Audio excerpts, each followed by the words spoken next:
Numerical approach of work done को और easily समझने के लिए हम इसको 3 पार्ट्स में डिवाइड कर लेते हैं in order to deal with numericals. First है साइक्लिक पाथ वाला केस आएगा, फिर आता है हमारा डिस्टेंस वर्सेस डिस्प्लेसमेंट का केस, एंड देन आएगा हमारा इंक्लाइंड प्लेन वाला केस। जो इंक्लाइंड प्लेन वाला केस है this will discuss in the next video, ठीक है। तो केस 1 से स्टार्ट करते हैं। जो फर्स्ट केस है हमारा वो है साइक्लिक पाथ। अब साइक्लिक पाथ का मतलब होता है जहाँ पे आपकी initial and final position same होती है, as we discussed in the previous video also, कि जहाँ पे आपकी इनिशियल और फाइनल पोजीशन सेम होती है, इन दैट केस हमारा डिस्प्लेसमेंट हम कह सकते हैं क्या है, ज़ीरो। जब इनिशियल और फाइनल पोजीशन सेम होती है in that particular case we can say that displacement is zero. अब डिस्प्लेसमेंट ज़ीरो होने के हम कुछ एग्जांपल्स कंसिडर कर लेते हैं। जैसे पहला एग्जांपल जो हमने लास्ट वीडियो में भी लिया था, जैसे for example a man standing over here and he walks 5 metre down. तो 5 मीटर नीचे चलता है वो, उसके बाद 5 मीटर राइट में, फिर 5 मीटर ऊपर, और फिर दोबारा 5 मीटर अपनी इनिशियल पोजीशन पर वापस आ जाता है। तो यहाँ पे उसका जो डिस्टेंस है, डिस्टेंस मूव मतलब वो कितना चला है, तो वो है 20 मीटर्स। सिमिलरली उसका जो डिस्प्लेसमेंट होगा वो क्या होगा, zero, as discussed earlier also कि डिस्प्लेसमेंट साइक्लिक पाथ में ज़ीरो होता है। साइक्लिक पाथ मतलब क्या होता है, जहाँ पे initial and final position same रहती है। तो मैन यहीं से चला था और यहीं पे आके रुक गया। ऐसा ही हम एक और एग्जांपल ले सकते हैं, जैसे मान लो मैन यहाँ पे खड़ा है और ये एक सर्कुलर पाथ में चलता है और दोबारा इधर आ जाता है। तो जहाँ से मैन चला था वहीं पे दोबारा आके मैन स्टॉप होता है। तो इन that particular case displacement is also zero. Displacement हमारी फिर से ज़ीरो हो जाएगी, क्यों? क्योंकि इनिशियल पोजीशन भी यही है और फाइनल पोजीशन भी यही है। अब हम कोई रैंडम फिगर भी ले सकते हैं, जैसे let's say man standing over air, वो ऐसे चलता है, फिर ऐसे चलता है, फिर ऐसे, और फिर दोबारा ऐसे आ जाता है। तो जहाँ से चला था वहीं पे आया, अगेन डिस्प्लेसमेंट इज़ ज़ीरो। या मैन मान लो यहाँ खड़ा है, फिर वो ऐसे चलता है और फिर दोबारा again he returns back to its initial position only. He returns back to his initial position. In this particular case also displacement is again zero. So इन सारे केसेस में हमने देखा कि डिस्प्लेसमेंट ज़ीरो है इन ऑल दीज केसेस। क्यों? क्योंकि initial and final position same है। तो जब इनिशियल और फाइनल पोजीशन सेम होती है डिस्प्लेसमेंट ज़ीरो होता है। Therefore we can say that work done in all these cases will also remain zero, क्योंकि वर्क डन का फॉर्मूला क्या होता है, force into displacement, and when displacement is zero work done is 0 joules. But ये याद रखना कि in all these cases distance moved is never zero, क्योंकि distance कभी zero नहीं होता, as we discussed in the previous video कि displacement zero हो सकता है but distance moved by the person या by the object is never zero. Moving on to case number 2,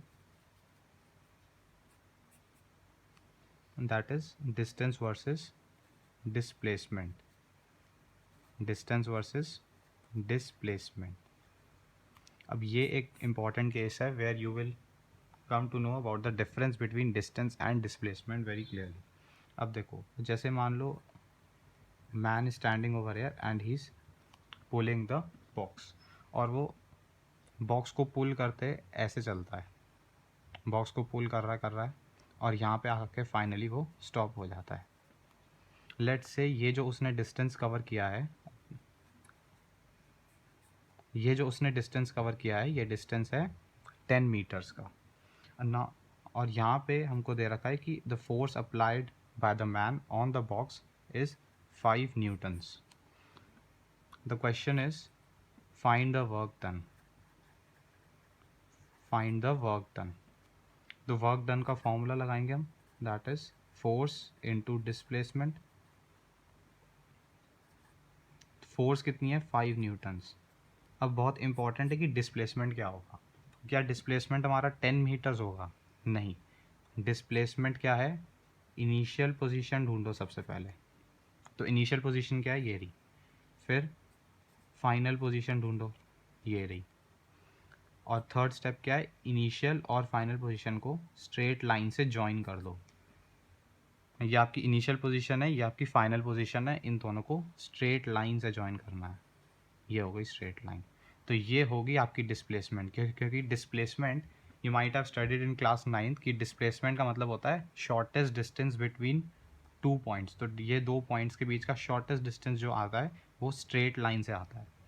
previous case में क्या था, इनिशियल और फाइनल पोजीशन हमारी यही थी, तो इसलिए हमको स्ट्रेट लाइन बनाने की कोई ज़रूरत नहीं थी, क्योंकि हम जहाँ से चले थे वहीं से आ रहे थे। क्योंकि हम जहाँ से चले थे वहीं पे आके स्टॉप हो रहे थे। लेकिन इस पर्टिकुलर केस में क्या हो रहा है कि हम इनिशियल पोजीशन ये है हमारी, लेकिन फाइनल पोजीशन ये है। तो डिस्प्लेसमेंट जो होगा, सबसे पहले क्या करना है, इनिशियल पोजीशन ढूंढो, ये रही। फिर फाइनल पोजीशन ढूंढो, ये रही। और फिर इनिशियल और फाइनल पोजीशन को एक स्ट्रेट लाइन से ज्वाइन करना है। That will give you your displacement. जो 10 मीटर्स है ये distance moved by the boy है। फिर डिस्प्लेसमेंट कितना होगा, लेट से हमें क्वेश्चन में ये डिस्प्लेसमेंट दे रखा है 5 मीटर्स का। तो यहाँ पे 5 मीटर्स लगाएंगे तो वर्क डन आ जाएगा 25 न्यूटन मीटर, और you can also write work done to be 25 joules. ठीक है, तो यहाँ पे कभी भी डिस्प्लेसमेंट में 10 मीटर्स मत पुट करना। डिस्प्लेसमेंट कैसे निकालना है, पहले इनिशियल पोजीशन ढूंढो, ये रही इनिशियल पोजीशन। फिर फाइनल पोजीशन ढूंढो, ये रही final position. And then you need to connect them via straight line. तो स्ट्रेट लाइन से कनेक्ट करोगे, ये आपकी डिस्प्लेसमेंट आएगी। And this you need to put over air, and therefore you will get your answer. अब इसी को एक और एग्जांपल से समझ लेते हैं। जैसे मान लो यही मैन है और ये बॉक्स को पुल कर रहा है, और ये ऐसे चलता है, पहले नीचे आया, फिर राइट गया, और फिर ऊपर चला जाता है ऐसे। ठीक है, लेट से 4 मीटर्स नीचे आता है और 5 मीटर्स राइट को जाता है। यहाँ पे आके मैन स्टॉप हो जाता है। He is exerting a force of 5 newtons. You need to calculate the work done. Calculate, you need to calculate the work done by the man। तो वर्क डन का फॉर्मूला लगा देंगे, that is force into displacement. Force कितनी है 5 Newton's. अब again displacement कैसे निकालेंगे, पहले इनिशियल पोजीशन ढूंढो, फिर फाइनल पोजीशन ढूंढो, और फिर उन दोनों को स्ट्रेट लाइन से ज्वाइन कर दो। रिमेंबर, ये आपकी डिस्प्लेसमेंट नहीं होगी 4 फिर 5 और फिर दोबारा 4, क्योंकि 4 ये रेक्टेंगल बन रहा ना, तो 4 तो यह वाला भी 4 होगा। 4 5 4 ये आपका डिस्प्लेसमेंट नहीं होगा, ये डिस्टेंस मूव्ड है कि वो कितना चला है। डिस्प्लेसमेंट कैसे निकालेंगे, इनिशियल पोजीशन ढूंढो, ये रही। फाइनल पोजीशन ढूंढो, ये रही। और फिर इन दोनों को स्ट्रेट लाइन से ज्वाइन कर दो, तो ये एक स्ट्रेट लाइन बन गई। ये आ गई स्ट्रेट लाइन। अब ये अगर 5 मीटर्स है तो ये भी कितना होगा, 5 मीटर्स होगा। देयरफॉर यहाँ पे कितना आ जाएगा 5 मीटर्स। 5 5 ज़ा अगेन इट्स 25 न्यूटन मीटर या 25 जूल्स। रिमेंबर यहाँ पे 4 + 5 + 4 नहीं पुट करना यहाँ पे डिस्प्लेसमेंट में। ये यहाँ पे डिस्प्लेसमेंट में यू नीड नॉट पुट 4 + 5 + 4। ठीक है, डिस्प्लेसमेंट में you have to put 5 over है, क्योंकि इनिशियल और फाइनल पोजीशन के बीच का डिस्टेंस। अब एक क्वेश्चन कर लेते हैं in order to get clarity. जैसे क्वेश्चन है कि ये बॉय है and he is moving on a semi circular path. ये सेमी सर्कुलर पाथ है, और फाइनली वो यहाँ पे आ जाता है बॉक्स को पुल करता हुआ। जो फोर्स एक्सर्टेड है वो है 2 न्यूटन्स की, and the radius of this semi circle is given to you as 3 meters. You need to calculate the work done. You have 2 minutes, कर लो ट्राई। ठीक है, होपफुली आपने कर लिया होगा। अब इसका सॉल्यूशन क्या है, work done is force into displacement. ठीक है, फोर्स कितनी है 2 न्यूटन्स। अब डिस्प्लेसमेंट कैसे निकालेंगे कि जो इनिशियल पोजीशन है और फाइनल पोजीशन है इन दोनों को स्ट्रेट लाइन से ज्वाइन करेंगे। रेडियस हमें दे रखा है 3 मीटर्स और ये क्या है, सेमी सर्कल। देयरफॉर ये भी कितना होगा, ये वाला पार्ट भी 3 मीटर्स होगा। तो टोटल जो स्ट्रेट लाइन की लेंथ आ रही है वो आ रही है 6 मीटर्स। तो डिस्प्लेसमेंट यहाँ पुट करेंगे 6 meters and you will get your answer as 12 joules. अब एक लास्ट क्वेश्चन करते हैं।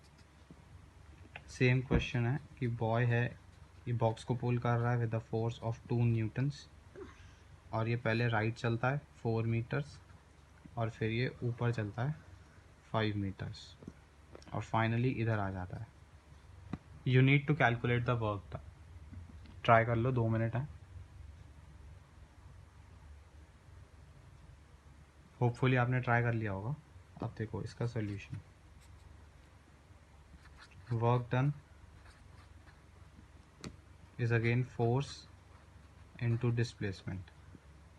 अब फोर्स कितनी है, 2 न्यूटन्स। अब हमें काम है डिस्प्लेसमेंट निकालना। तो डिस्प्लेसमेंट कैसे निकालेंगे, सबसे पहले इनिशियल पोजीशन ढूंढो, ये रही, फिर फाइनल पोजीशन ढूंढो, ये रही, और इन दोनों को स्ट्रेट लाइन से ज्वाइन करना है। ये आ गई स्ट्रेट लाइन। अब ये एक राइट एंगल ट्राइंगल बन गया। अब हमें इसकी लेंथ निकालनी है। तो राइट एंगल ट्राइंगल में हाइपोटेन्यूज की लेंथ कैसे निकालते हैं, यूजिंग पाइथागोरस थ्योरम। तो हाइपोटेन्यूज का स्क्वायर, ये हमारी हाइपोटेन्यूज है ना, इज इक्वल्स टू परपेंडिकुलर का स्क्वायर प्लस बेस का स्क्वायर। तो हाइपोटेन्यूज का square is equals to perpendicular कितना है, 5। तो 5 का स्क्वायर प्लस 4 का square, this will be 25 plus 16। तो यहाँ से हमें हाइपोटेन्यूज का स्क्वायर आ रहा है 41। देयरफॉर हाइपोटेन्यूज की लेंथ कितनी आएगी, अंडर रूट ले लेंगे दोनों तरफ, 41 मीटर्स, रूट 41 मीटर्स। तो इसकी जो लेंथ है वो है root 41 meters. Therefore work done क्या आ गया हमारा, फोर्स कितनी थी, 2 न्यूटन्स, और ये डिस्प्लेसमेंट ये रही straight line, initial position final position. तो 2 into root 41 which is equals to 2 root 41 joules.